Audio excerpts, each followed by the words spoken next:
Hello everybody, Georgia Peach Nut here, growing zone 8A. And I'm saying that every time because people need to know what growing zone you're in, because everybody's growing zone is different. Different things apply to the different growing zones, so we need to remember that, be mindful of it. I'm the last person on this earth to be planting sweet potatoes. I have procrastinated and procrastinated. So first of all, this is a 50-gallon grow bag, and I was going to put something else in it, but I decided to put the sweet potatoes in it, and I grew my own slips and all that good stuff.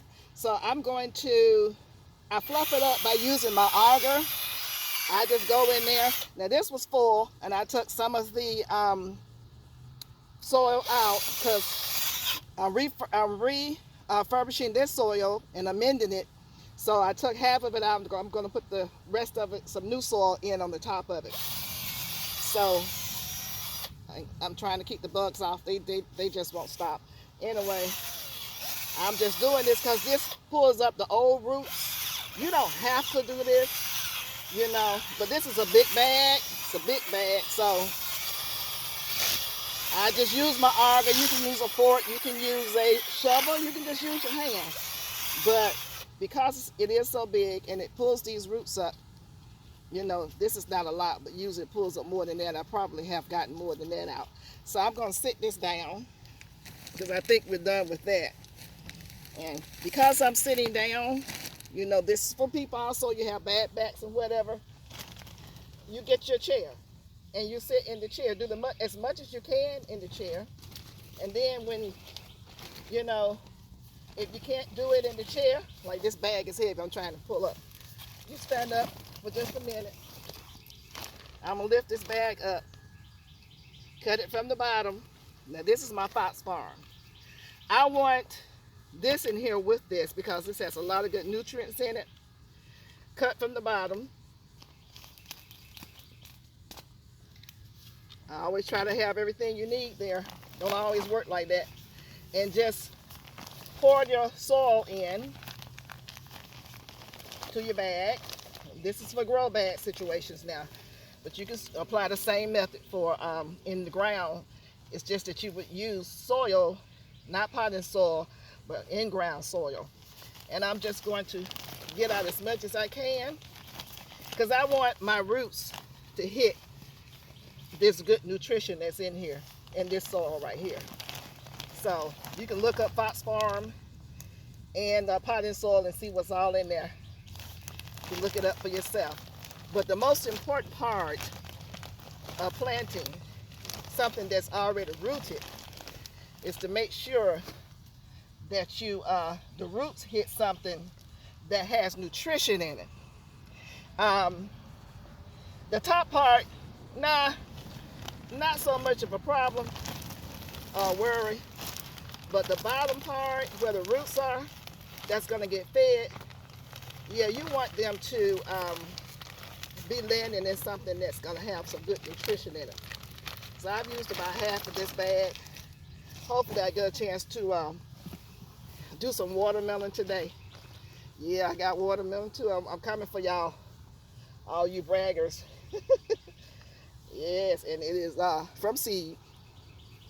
So, but I need to get my sweet potatoes in. I think our first frost date is in November here in growing zone 8A. So I have that in, but before I do this, I'm going to put in some amendments. I hope everybody's having a beautiful Thursday. And everybody's out there still growing something, because let me tell you, it's getting scarier and scarier out there. Now this is bone meal, stay green. Yep, stay green bone meal. Not bone meal, I'm sorry, blood meal. I'm sorry. And I'm just putting in, about 3 handfuls in here, 3 to 4 handfuls in here, because it's such a big bag. This is this is the bone meal. This is by high yield. So I'm going to put a little bit more, get off me, of bone meal in here because it's for our potatoes, and we want our potatoes to really grow. So I'm going to Empty out almost this whole bag, really.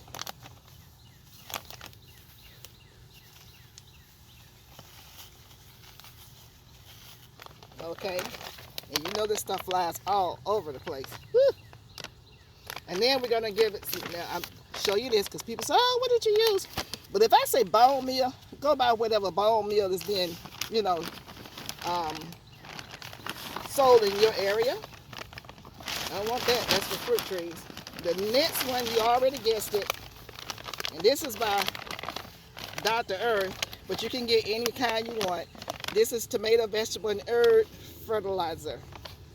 Showing you that, so I don't get fussed at. I'm going to sprinkle this in. This is to give it a good start. I'm doing about 3 to 4 handfuls of this stuff. Okay, now I'm gonna mix it in. Mixing it in. And this is what it's gonna land on. Of course, I'm gonna do a liquid phosphorus and potassium fertilizer later on once they take. But for right now, this is good. I'm taking the, girl, hold on for a sec. Getting ready to go down in it.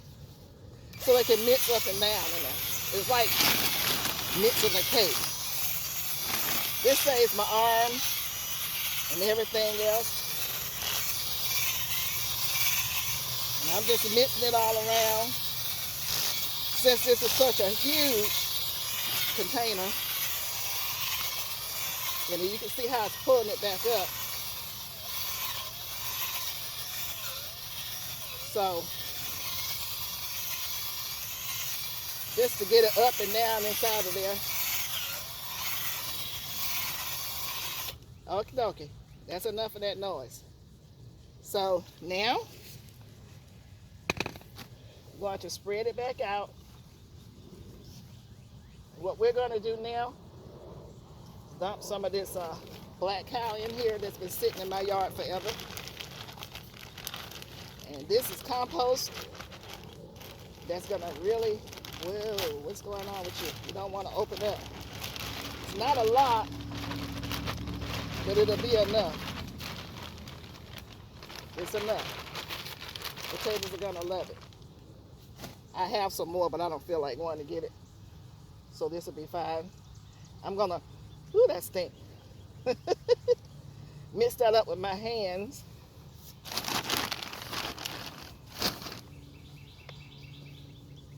And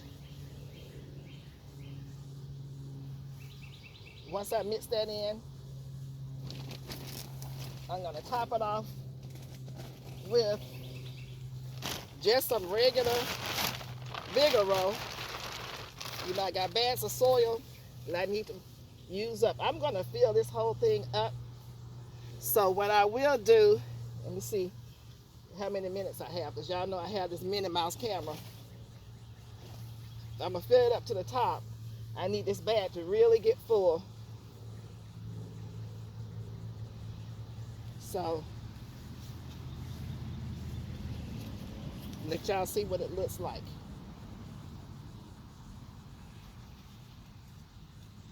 I'm going to do the one glove thing, the Michael Jackson.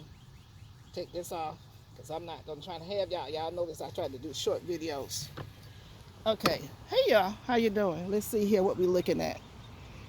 Okay, I think we're doing good. So anyway, this is what it looks like. It's just all mixed in. And guess what? I'll be right back. Okay, I went and got some more soil to fill it out to the top. And I kind of argued that in. So now we go. You guys know what I'm getting ready to do. Hold on. Okay, those of you who know me know what I'm about to do. These are the plants that I'm getting ready to put in the slips. I've got some azomite. Thank you so much, Miss Cheryl Faulkner, that I'm going to put in here. And I'm going to drop in fire in the hole, little tomato, vegetable, bone meal,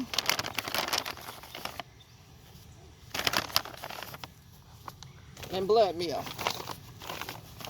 Stir it up. Take your plant, pop it out, and close it in. And there you have it. And you water that in. You water that in, you guys. So, it's just as simple as that. We'll do another one. Like I say, these are homegrown. Make a little hole. I'm going to sit that like that to make sure it's deep enough. It is. Take the bone meal, which is real important. You need the bone meal now. This is going to really help produce. And vegetable tomato and herb. About a tablespoonful, but for the bone meal, I put about 2 tablespoons in there. Blood meal, azomite. This has all your trace minerals and stuff in it. Stir it up a little bit so you're not placing it directly on that. And pop these on out. Save these cups, you can reuse them. Y'all already know that though, right? And you just pat it down, make sure it gets good contact with the soil, and you're good to go. So, I'm not going to beat a dead horse, but I will do one more. Over here, and I'm not counting how I'm spreading them out, you know, I'm just eyeballing it about maybe 5 inches apart. They'll be fine, trust me. I'm putting the azomite in there.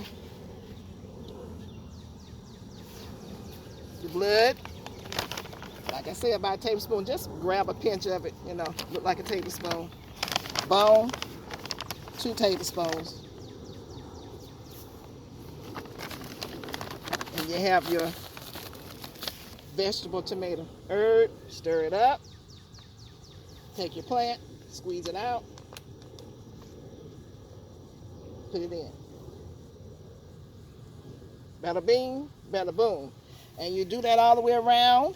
Water it in and watch it grow. Don't forget to come and fertilize. Don't forget to water it in, because you're going to be, you know, it got to take root first. So don't skimp and skip on the watering. Okay, you guys, that's it. You see me plant 3 homegrown sweet potato plants. And yes, I'm late, so stop talking about my hilly over there. And I'm going to finish this job here and try to do some watermelons in another area of the garden before it gets too dark. Love you guys. Take care. Don't forget to like, share, subscribe. Tell a friend about me. This is my way of gardening. This is also for people who have back injuries or any kind of disabilities. You use these grow bags. This is a 50-gallon, but you can get a 30-gallon, 25, 20, 15, 5, 10, whatever. The bigger the gallon, the larger the number is, the more vegetables you can fit in there, okay? I'm going to address that later on and show you how I'm planting 3 and 4 different vegetables in one 30-gallon grow bag. But that's another video. Take care. See you in the garden. And peace out.